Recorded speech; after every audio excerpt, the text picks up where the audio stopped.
Have you ever found out someone was lying but couldn't confront them because of how you found out? Every Wednesday for 3 years, I lied to my wife, Kesha. I'm going to hang with the guys tonight, babe. Be back around midnight. In reality, I was actually driving to the cinema to watch movies alone because I just wanted some me time. Well, 2 months ago, my movie was cut short by a technical issue in the theater, meaning I came home earlier than planned. I turned onto our street holding takeout bags for my wife and I, and that's when I saw a black Corvette in our driveway. My heart froze. I turned on my phone and watched back all the footage from our doorbell camera, seeing a man getting out of the car and walking up to the door like he'd done it before. Kesha opened before he could ring. They kissed and his hand went to her neck. My stomach dropped. I wanted to burst through that door and confront them, but I realized that would be too kind. I needed to do something else. Something that would destroy her. So I drove around until 12:30 and walked in with a story about Tony getting drunk. Kesha was showering. "Hey babe, how was your night?" "Good. You know how it is." The next 2 Wednesdays, I kept my routine but parked down the street at 8:30 to watch. At the same time, the same car pulled up. I zoomed in on the ring footage and that's when it hit me. The man was Callum. Callum, who supposedly moved to Seattle 2 years ago. My knees were shaking, but I took screenshots and sent them to my lawyer to further build my case. When I was confident enough that I had everything basically set up, I dropped the bomb. Kesha was going on about her fake plans for when I left for boys' night when I randomly blurted out, "You know who I miss? Callum. That guy and I used to have so much fun before he moved to Seattle." Her fork stopped halfway to her mouth, just for a second. "Yeah, Callum was great. You guys still text though, right? Sometimes." The next morning she woke up different with this nervous energy. She made some phone calls behind closed doors, and since it was Wednesday during lunch, she texted, "What time are you heading out tonight?" She never asked before, so I knew the comment about Callum got her. "Probably 7:30, why?" "Just wondering. The guys doing anything special?" "Same old." After work, she was cooking in full makeup. "You look nice," I said. "Just felt like making an effort for you to come home to." But she kept checking her phone and setting it down, then picking it back up. At 7:15, she practically pushed me out. "Don't want you to be late. Tell everyone I say hi." I drove to my regular spot down the street where I watched them. But this time, there was no car that showed up. And at 9:15, Kesha's own car pulled out. I followed her. First stop, Grady's Sports Bar, where she thought I'd be. She walked in confidently, then came out 5 minutes later looking confused, checking her phone, scanning the parking lot. Then she got back in her car. Her second stop, the Dugout. Another sports bar. Through the windows, I watched her walk the entire place, moving table to table, even checking the bathroom entrance area. She showed her phone to a waitress who shrugged. Back to the car, more frantic phone checking. Third stop, Buffalo Wild Wings. She stayed longer this time, 15 minutes. I could see her at the bar, talking to the manager, showing him something on her phone, probably my picture. He shook his head, pointed to their mostly empty tables. Wednesday wasn't exactly prime sports bar night. Fourth stop, the dive bar where Tony actually used to drag us. She went straight to the bartender. I slipped in through the side door, ducked into the hallway by the bathrooms, heard her say, "Every Wednesday night." Group of guys, probably 5 or 6 of them, loud. One of them looks like this. The bartender studied her phone. "Wednesday's our slowest night. I definitely remember a regular group. Sorry." She left looking frustrated, sat in her car for 5 minutes, typing furiously. Then she drove to the AMC theater. I gave her a 10-minute head start, then walked in through the side entrance. She was at the concession stand, talking to the teenage manager. Showed her phone again. He pointed toward the theaters. She went to check each one, opening doors, scanning the sparse Wednesday night crowds. I went back to my car. 20 minutes later, she emerged looking defeated. Sat in her car for another 10 minutes. Through her rear window, I could see her on the phone, gesturing with her free hand. Probably calling Callum, probably saying she couldn't find me anywhere, that maybe I knew, that Wednesday nights might not be safe anymore. She even drove by 2 more bars on the way home. Quick stops, desperate checks. When I got home at my usual time, she was on the couch with wine, trying to look casual, but her leg was bouncing. "How was your night?" Studying my face. "Good. Same as always." "Yeah? Where exactly did you guys go?" "Grady's." "Why?" Her jaw clenched. "No reason. Just curious. Was it busy?" "Pretty dead, actually." "Who all was there?" "Haven't heard their names in a while." "The usual crew." Each answer made her fidget more. She stood abruptly.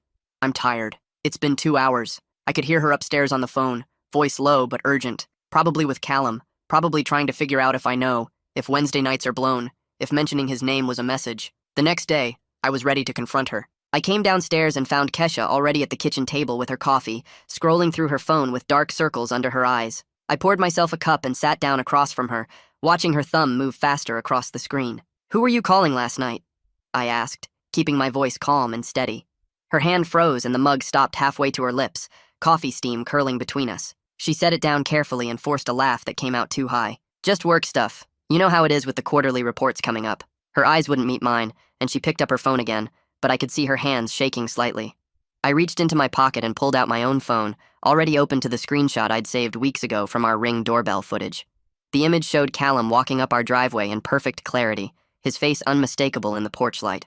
I slid it across the table toward her and watched the color drain from her face like someone had pulled a plug. Her mouth opened and closed twice before any sound came out. It's not what it looks like." She pushed the phone back toward me and stood up so fast her chair scraped against the floor. "Where do you really go on Wednesday nights?" Her voice got louder and she pointed at me. "You weren't at Grady's because I checked, so where were you?" I leaned back in my chair and told her the truth. "I go to the movies alone because I wanted some time to myself." Her face went through about 5 different expressions in 3 seconds. "The movies? You've been lying to me for 3 years about going to the movies?" She laughed, but it sounded more like choking. "That's your big secret?" The argument built like a storm rolling in, her voice getting higher and mine staying deliberately calm, which seemed to make her angrier. She grabbed her purse and keys off the counter, knocking over the sugar bowl in the process. "I need time to think." The door slammed hard enough to rattle the pictures on the wall. I waited until I heard her car pull out of the driveway, then pulled out my phone and called Miranda Schultz, the divorce attorney I'd been working with for the past month. She answered on the second ring, and I told her we were moving forward today. She'd been expecting my call and immediately started listing everything I needed to do. I grabbed a notepad and started writing as she talked. "Photograph every valuable item in the house, get close-ups of serial numbers on electronics, document the condition of furniture, copy all financial documents you can access, secure your important papers like passport and birth certificate, change your passwords on everything." I spent the next 3 hours following her checklist like my life depended on it. The camera on my phone got a workout as I went room by room, opening drawers and cabinets, photographing jewelry, electronics, artwork, even the expensive kitchen appliances Kesha had insisted we needed. I found bank statements in her desk drawer and took pictures of every page, then moved to the filing cabinet where we kept tax returns and investment documents. The scanner in the home office ran hot as I made copies of everything. I changed passwords on my email, banking apps, social media, even my Netflix account, found my passport and birth certificate in the safe, and moved them to a locked drawer in my office, along with the backup drive containing all the Ring footage I'd saved. My phone buzzed with a text from Kesha around noon, asking if we could meet at the coffee shop on 3rd Street to talk. I texted back that I could be there at 2, then called Miranda again. She told me recording was legal in our state as long as I was part of the conversation, so I tested the voice recorder app on my phone to make sure it would pick up clearly through my pocket. The coffee shop was half empty when I arrived, and Kesha was already there in a corner booth, 2 cups on the table. Her makeup was smeared and she'd clearly been crying. I started the recorder before I sat down. She grabbed my hand across the table and I let her. "It's been going on for 2 years, but it doesn't mean anything, I swear." She squeezed tighter and leaned forward. "We both lied, right? You with your movies and me with Callum, so we can just forget all of it and start fresh." She actually smiled like she'd found the perfect solution. "We're even now." I pulled my hand back and told her I'd already filed for divorce. The words hit her like a physical blow, and she started crying loud enough that people at other tables turned to stare. "Please don't do this. We can work it out. We can go to counseling. Whatever you want." Her voice got louder with each word until the barista started walking our way. I stood up and left cash on the table for the coffee neither of us had touched.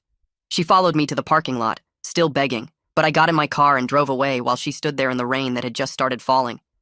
Back home, I called the locksmith Miranda had recommended, who showed up within an hour with a knowing look that said he'd done this plenty of times before. He changed all 3 exterior locks in 45 minutes, making small talk about the weather while we both knew exactly why I needed new locks on a Thursday afternoon. I kept the old keys to give Kesha later since Miranda said I couldn't lock her out completely, just require her to knock first. The locksmith handed me 6 copies of the new keys and a receipt that I immediately photographed for my records. Around 7 that evening, I heard a car door slam and looked out to see Kesha getting out of the passenger side of Callum's black Corvette. They walked up to the front door together, and she tried her key 3 times before realizing it didn't work. She started pounding on the door while I stood on the other side watching through the peephole. Callum put his hand on her shoulder and said something I couldn't hear, then stepped forward and rang the doorbell.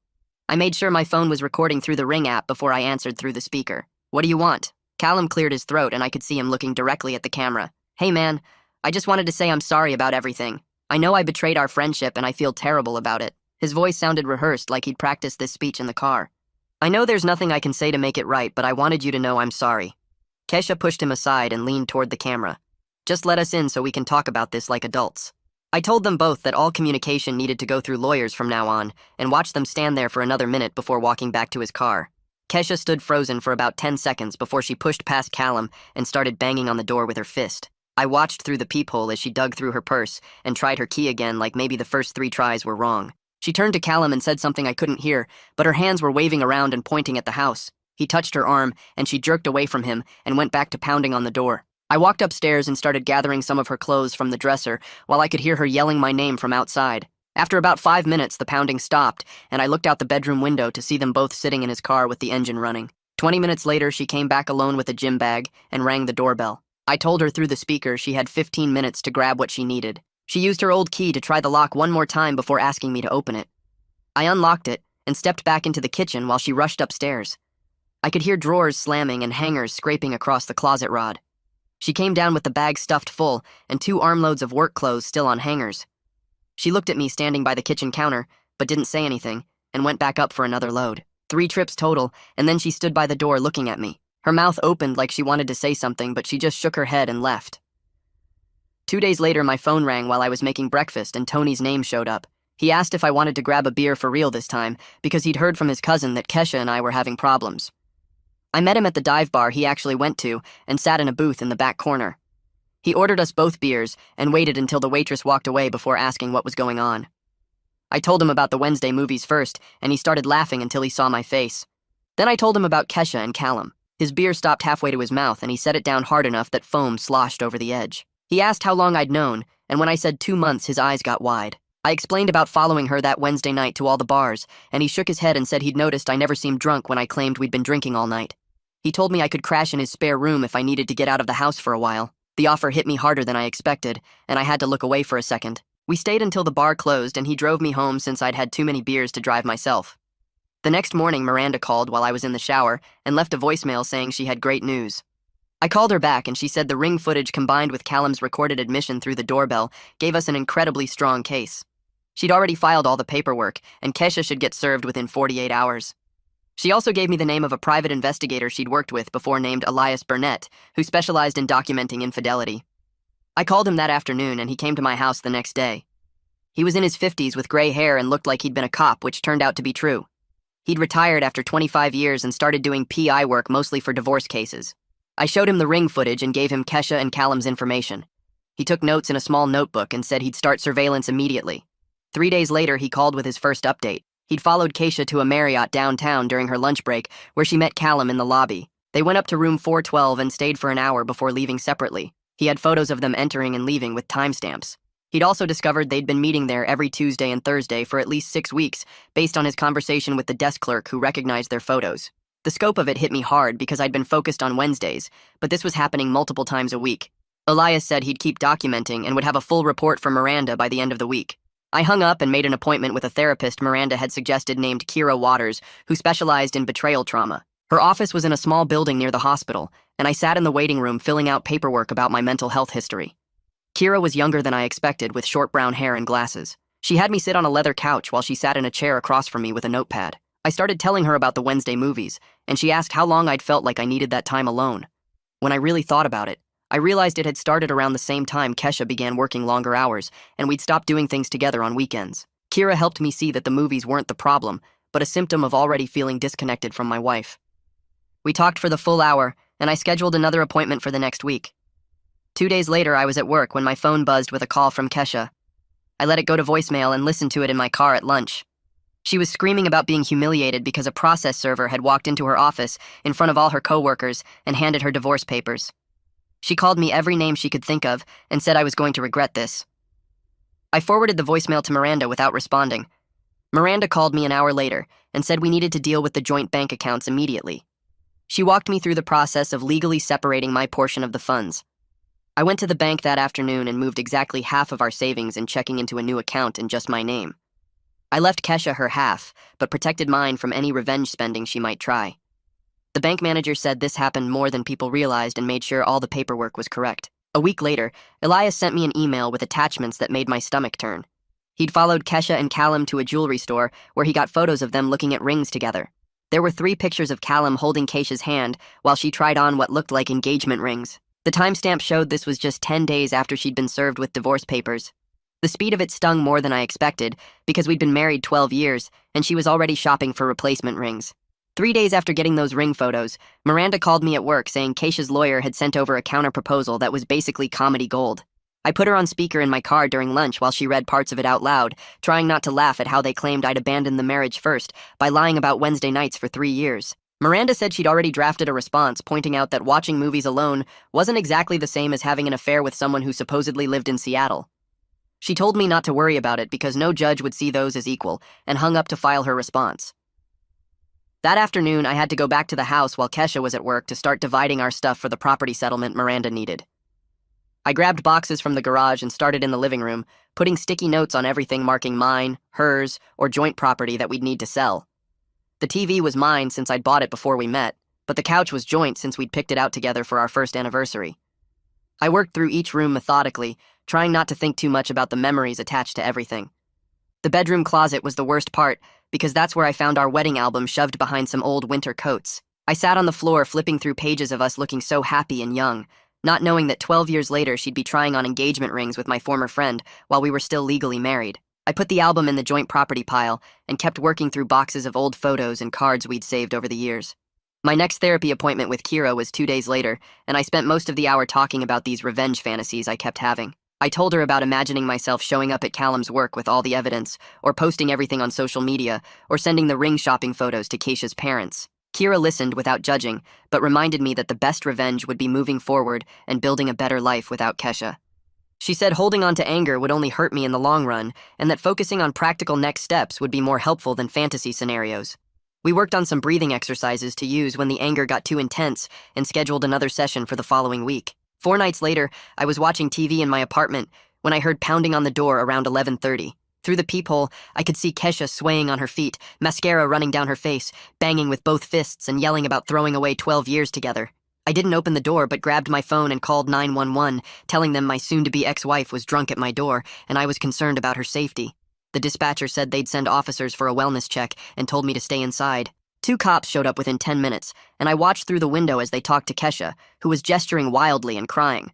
One officer came to my door while the other stayed with her, and I explained the situation, showing him the active divorce papers and restraining order Miranda had suggested I file. He took notes and said they'd make sure she got home safely, but that she needed to leave immediately. They walked her to her car where a friend must have been waiting because someone else was driving, and the officer gave me a case number for documentation. The next morning, my phone had 15 texts from Kesha, apologizing for showing up drunk and saying she didn't remember much, but her friend told her the cops were involved. I screenshotted everything and sent it to Miranda without responding, and she said this would actually help our case since it showed unstable behavior. Later that week, I got a Facebook message from someone named Owen Haynes, saying he needed to talk to me about Callum. I didn't recognize the name, but his profile said he worked at a tech company downtown, so I messaged back asking who he was. He said he was Callum's roommate, and had just found out Callum was seeing a married woman and wanted to help however he could because he was disgusted by the whole situation. We arranged to meet at a coffee shop the next day, where Owen showed up looking genuinely upset about everything. He told me Callum had been living in town the entire time, working remotely for a Seattle company, but using that as cover for the affair. Owen pulled out his phone showing me their lease agreement from 2 years ago, utility bills with both their names, even photos from their apartment showing Callum clearly living there recently. He said Callum would leave every Wednesday saying he was going to play basketball, but Owen had started putting pieces together after overhearing phone calls. Owen offered to testify about everything he knew and gave me his number to pass along to Miranda. A week later, Miranda's office called Owen in for a formal deposition, where he provided dates, receipts, and even text messages, where Callum mentioned meeting someone special, but being complicated because of her situation. His testimony completely destroyed any chance Keisha had of claiming this was some recent thing, or that she didn't know Callum was in town. The court reporter typed up everything, while Owen went through 2 years of evidence that lined up perfectly with our timeline. The next day, Keisha tried a new approach by having her mother call me, which I should have expected but somehow didn't see coming. Her mom started crying immediately, saying she didn't understand what was happening and that Kesha had made mistakes, but we could work through anything after 12 years together. I stayed polite but firm, telling her she didn't know the full story and that her daughter had been having an affair for 2 years with someone who pretended to move away. She tried to argue that everyone deserves forgiveness, but I ended the call and blocked her number too. The friend situation got messy fast once word spread about everything.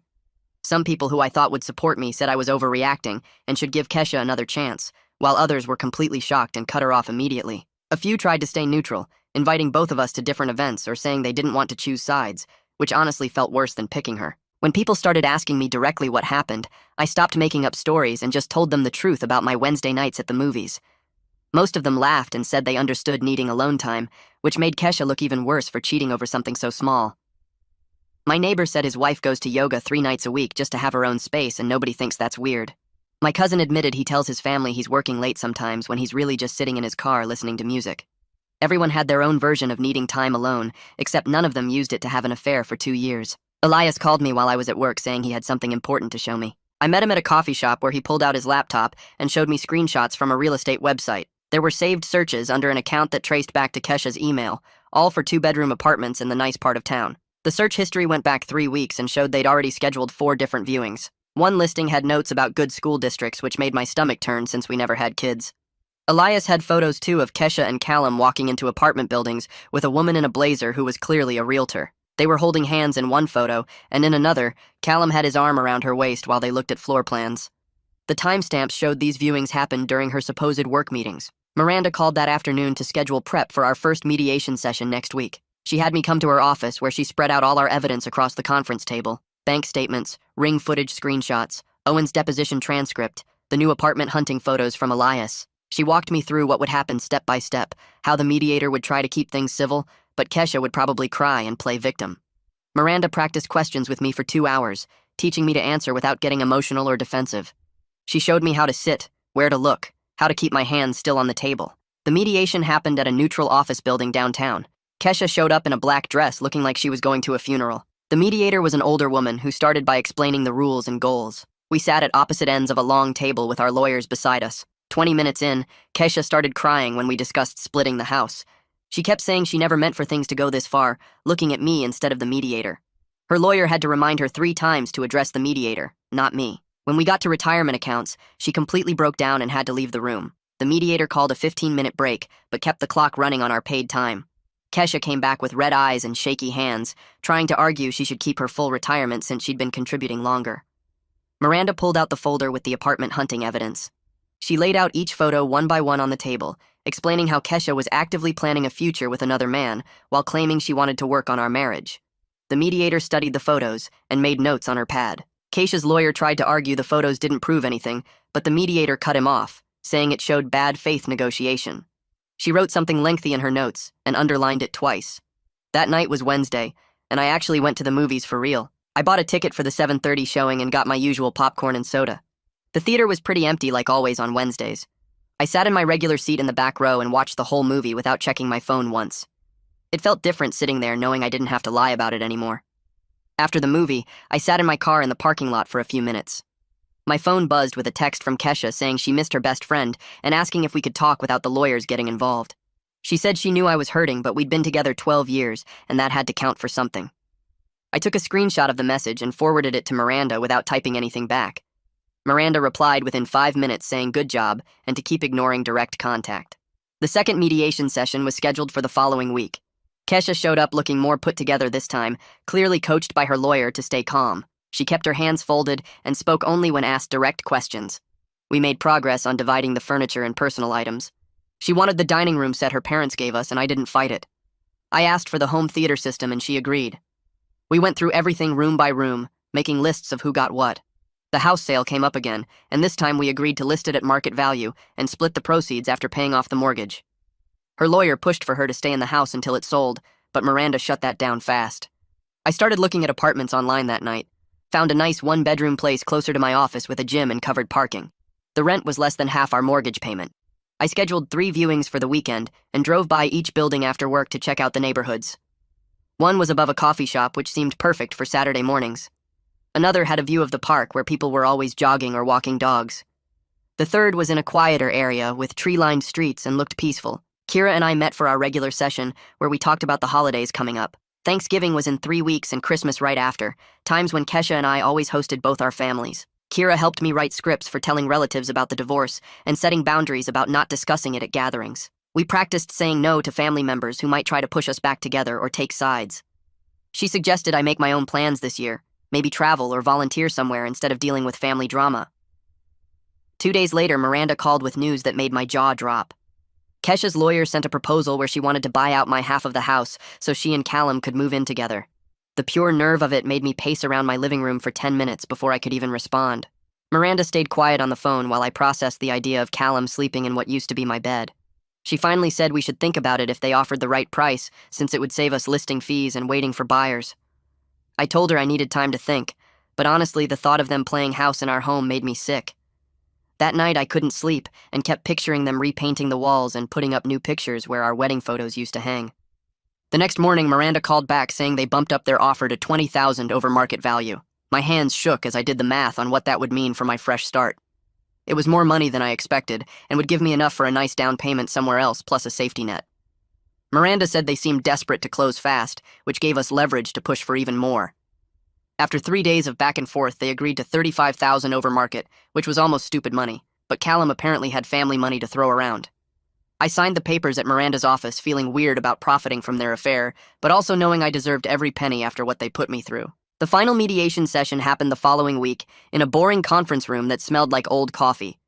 We went through every last detail like robots checking boxes on a list. The mediator read through retirement account splits while Kesha stared at the table, and I watched the clock. We argued for 20 minutes about who got the good coffee maker, which felt so small compared to everything else, but somehow mattered in that moment. She wanted the dining room set her parents gave us for our 5th anniversary, and I didn't fight it. I asked for the tools in the garage, and she agreed without looking up. We split the Christmas decorations down the middle, which felt sad since we'd collected them together over the years. The mediator moved through car titles and insurance policies like he'd done this 1,000 times before. After 3 hours, we'd divided 12 years into 2 neat piles of stuff. Kesha caught me in the parking lot after, and her eyes were red like she'd been crying in her car. She said she never meant for things to go this far, and that she thought we could work through anything. I told her that was the whole problem because she never thought about what would happen when I found out. She reached for my hand, but I stepped back and said, "All communication goes through lawyers now." Her face crumpled, but I got in my car and drove away without looking back. That weekend, I signed a lease on a 1-bedroom apartment 15 minutes from work. The place was smaller than our house but had big windows and came with a storage unit in the basement. I started packing that same day, and each box felt like cutting another tie to my old life. The kitchen stuff went fast since I was only taking half, but the books took forever since we'd mixed our collections years ago. I found our wedding album in the bedroom closet and sat on the floor staring at it for 10 minutes before tossing it in the donation pile. Tony came over with pizza and helped me wrap dishes in newspaper while making jokes about bachelor pad decorating. Moving day came 2 weeks later on a Saturday that was way too hot for lifting furniture. Tony showed up at 7 with his truck and 2 guys from his work who needed beer money. We loaded everything in 3 hours with me trying not to think about this being the last time in the house. As we pulled away, I saw Callum's black Corvette already turning into the driveway, like he'd been waiting around the corner. Tony saw it too and cranked up the radio so I wouldn't have to talk about it. The new apartment felt empty even after we brought everything in, but I didn't care. I set up the home theater system first and tested it with a movie I'd wanted to watch for months. Being able to watch whatever I wanted whenever I wanted without lying about it felt better than I expected. The guys stayed to help arrange furniture and hang the TV mount while drinking the beer I'd promised them. After they left, I sat on my new couch in my new place and felt something between scared and free. 3 weeks passed before the divorce papers were ready for final signatures. It happened on a Tuesday morning at the courthouse in a room smaller than my new bedroom. The judge barely looked up as he signed the decree, and just like that, 12 years ended with a pen stroke. Miranda called an hour later to confirm everything was filed and official. I was sitting at my desk at work trying to focus on spreadsheets when she said I was officially single again. The rest of that day, I went through the motions of normalcy while my brain tried to process that Kesha wasn't my wife anymore. That night, I updated all my emergency contacts at work and changed my beneficiaries on my life insurance. Each form felt like reclaiming pieces of myself that I'd given away without thinking. I changed my relationship status online, which prompted texts from people I hadn't talked to in years. Some offered sympathy, and others shared their own divorce stories like we were in some weird club now.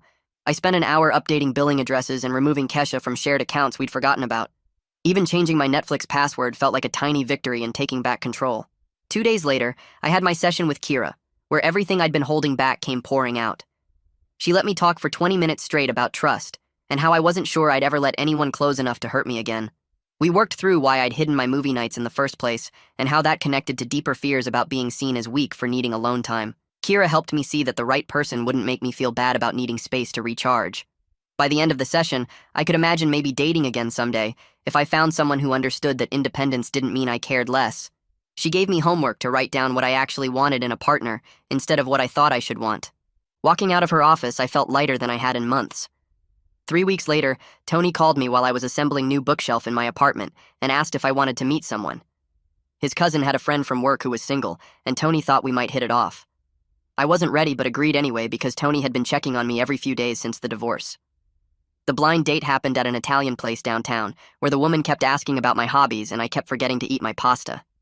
She was nice enough and laughed at the right moments, but I spent most of dinner thinking about how Kesha used to steal bites off my plate. When she suggested coffee after dinner, I made an excuse about an early meeting, and we both knew there wouldn't be a second date. Tony texted me later asking how it went, and I told him I appreciated him trying but needed more time. 6 months passed with me settling into new routines and learning to cook for one person instead of two. I was picking out avocados at the grocery store when I saw Kesha by the deli counter ordering lunch meat. She spotted me before I could leave, and we both froze for a second before she walked over with her basket. Her left hand had a diamond ring that caught the fluorescent lights, and I knew without asking it was from Callum. We talked about the weather and how the old neighborhood was doing while carefully avoiding anything real. She mentioned they were renovating the kitchen, and I said that sounded nice even though I'd always loved that kitchen the way it was. After 3 minutes of painful small talk, we said goodbye, and I watched her walk to the checkout with her ring catching the light with every gesture. That Wednesday, I decided to try something different and looked up hiking groups online. The local outdoor club met every Wednesday evening for sunset hikes on different trails around town. I showed up at the trailhead with new boots that gave me blisters within the first mile but kept walking anyway. The group had about 15 people of different ages who all seemed to know each other already. They asked what brought me to the group, and I said I was trying to be more active, which was easier than explaining the real reason. We hiked 4 miles that first night, and I could barely walk the next day, but signed up for the following week anyway. After 3 months of Wednesday hikes, I knew everyone's names and favorite trails. The group leader always brought extra water for newcomers, and one woman always shared her homemade trail mix with anyone who forgot snacks. It was nothing like sitting alone in a dark theater, but somehow filled the same need for routine and escape. A package arrived from Miranda's office with a handwritten card on her official letterhead. She wrote that I was one of her most prepared clients ever, and that she wished more people documented everything the way I had. The card felt weird to frame, but I did it anyway, and hung it in my home office next to my diplomas. Every time I saw it, I remembered those weeks of screenshots and evidence gathering that had seemed so important at the time. Kira suggested during our next session that we could scale back to monthly meetings since I was doing so well. She said I'd developed healthy coping mechanisms and was processing the divorce better than most of her clients. We spent that session talking about what I wanted in future relationships, and she helped me see that my need for alone time wasn't something to hide. The woman from hiking group started walking next to me during our Wednesday hikes, and we talked about books and movies while navigating the trails. She mentioned loving to watch movies alone sometimes, and I told her about my Wednesday tradition without the shame I used to feel. After a month of hiking together, she suggested dinner, and I actually wanted to say yes this time. She understood when I said I needed to go slow and didn't push for more than I could give. We started with coffee dates that turned into dinners that eventually turned into her keeping a toothbrush at my apartment. She never complained when I wanted to watch a movie alone, and sometimes joined me with her own popcorn. A full year after signing those divorce papers, I realized I hadn't thought about Kesha in weeks. My apartment felt like home with my pictures on the walls and my furniture arranged exactly how I wanted it. Wednesday hikes had become something I looked forward to instead of just a replacement for movie nights. The woman from hiking group was at my place making breakfast while I read the news on my tablet. Life had gotten smaller and simpler, but also more honest than it had ever been with Kesha. Sometimes I drove the long way to work just to see how the old neighborhood looked. The Corvette was usually in the driveway next to Kesha's car, and the lawn looked exactly the same as when I'd cut it every Saturday. They'd painted the shutters blue, which Kesha had always wanted, but I'd thought would look terrible. Seeing them living their life didn't hurt anymore, because I was finally living mine without having to lie about what I needed. That's all I've got for today. Appreciate you listening in. Feels like talking with a friend every time. Stick around and we'll do it again soon.